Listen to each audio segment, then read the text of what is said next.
Waves media తెలుగుకు స్వాగతం. పల్నాడు జిల్లా బొల్లాపల్లి మండలం వెల్లటూరు గ్రామంలో ఈదురు గాలులతో కూడిన వర్షం భారీ నష్టం మిగిల్చింది. బలమైన గాలుల కారణంగా గ్రామంలోని సుమారు 10 ఇళ్ల రేకుల పైకప్పులు ఎగిరిపోగా సిమెంట్ రేకులు పూర్తిగా ధ్వంసమయ్యాయి. కరెంటు స్తంభాలు విరిగిపడటంతో గ్రామంలో విద్యుత్ అంతరాయం ఏర్పడింది. వర్షం సమయంలో ప్రజలు ఇళ్లలోనే ఉండటంతో ఎలాంటి ప్రాణ నష్టం జరగలేదు. అయితే ఇళ్లకు నష్టం వాటిల్లిన కుటుంబాలు బుధవారం రాత్రి ఇరుగు పొరుగు ఇళ్లలో ఆశ్రయం పొందుతూ రాత్రంతా నిద్రలేక గడిపామని వాపోతున్నారు.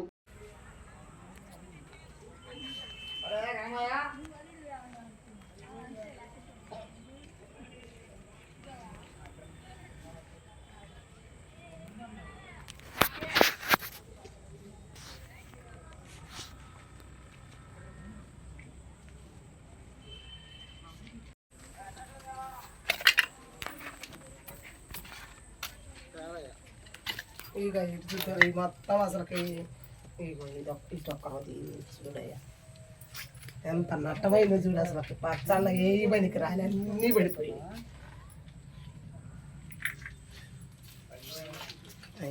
చూడు నాయన అస్సలు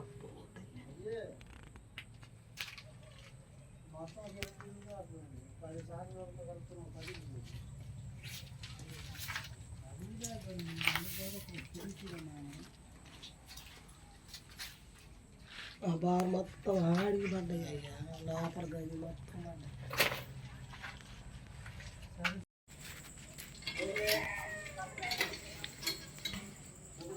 వర్షం అప్పుడు ఇంట్లోనే ఉన్నావు నువ్వు? ఇంట్లోనే ఉన్నారు అందరూ?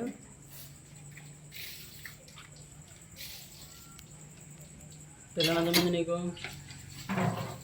పిల్లలు ఎంతమంది? పెళ్ళైందా? ఒకళ్ళ? అందరూ ఇంట్లో ఉన్నారా బయట ఉన్నారా? ఇంట్లో ఉన్నారా?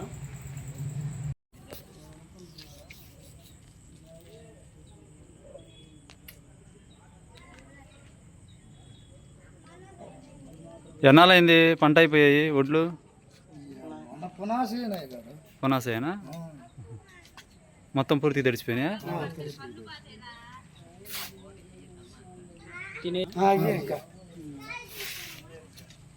కూడా ఇగో ఏడాడు చిల్లగా చిల్లకల్లా అయిపోయింది.